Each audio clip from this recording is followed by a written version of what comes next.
नमस्कार, जेके अपडेट में आपका स्वागत है। मैं हूं अश्विनी गुप्ता। दोस्तों, पीएम पैकेज के तहत लगे कश्मीरी पंडित कर्मचारी जो कि निरंतर धरना प्रदर्शन करके सरकार से उन्हें जम्मू व अन्य जिलों में ट्रांसफ़र करने की मांग कर रहे हैं को लेकर आज जो उपराज्यपाल मनोज सिन्हा ने बड़ा बयान देते हुए दो टूक कहा है कि काम नहीं तो वेतन नहीं। यानी एलजी मनोज सिन्हा ने कहा है कि हमने इन कर्मचारियों के साथ हर कदम पर समर्थन दिया। इन्होंने समय मांगा तो हमने समय भी दिया, जबकि 31 अगस्त 2022 तक इन सभी कर्मचारियों को वेतन सरकार द्वारा दिया जा चुका है। लेकिन अब इन्हें अपने काम पर लौटना होगा। अगर काम पर नहीं लौटेंगे तो इन्हें वेतन नहीं दिया जाए। जहां तक इनकी सुरक्षा की बात है, वहां पर सरकार इनका पूरा सहयोग भी करेगी, लेकिन इन्हें कश्मीर घाटी में जहां पर भी इनकी ड्यूटी या नौकरी है वहां पर जाकर ड्यूटी देनी होगी। जबकि एलजी के इस बयान के तत्काल बाद कश्मीरी पंडित कर्मचारियों ने उनके इस बयान की कड़े शब्दों में निंदा की और कहा कि वे अपनी और अपने बच्चों की जान जोखिम में नहीं डाल सकते हैं।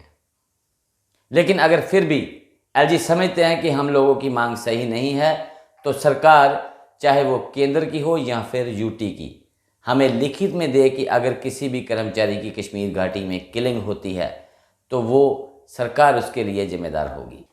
जब सरकार हमें ये लिखकर दे देगी, हम अपनी ड्यूटी पर जाने के लिए तैयार हैं, लेकिन बिना किसी लिखित आश्वासन के बगैर हम आतंकियों का निवाला बनने के लिए कश्मीर घाटी में नहीं जा सकते हैं।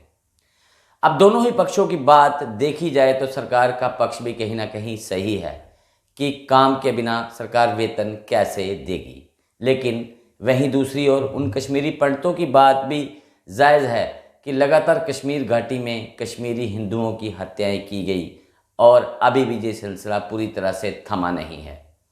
ऐसे में कौन सा व्यक्ति जानबूझकर मौत के मुंह में जाएगा?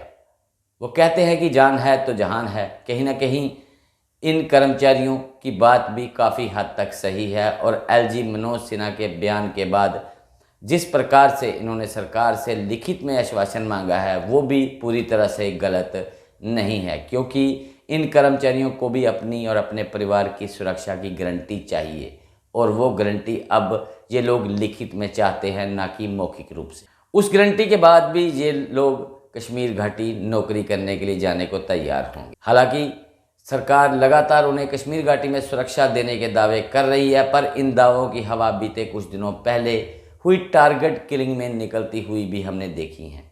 यानी अब जो बयान एलजी मनोज सिन्हा ने दिया है वो काफ़ी तीखा और कश्मीरी पंडितों को आहत करने वाला है। ऐसे में सरकार को इन कश्मीरी पंडितों के साथ मिल बैठकर कोई बीच का रास्ता निकालना होगा, क्योंकि सरकार भी बिना काम के वेतन नहीं देगी, जबकि इन कर्मचारियों के ना जाने से जहां पर इनकी ड्यूटी थी वहां का कामकाज भी प्रभावित हो रहा है।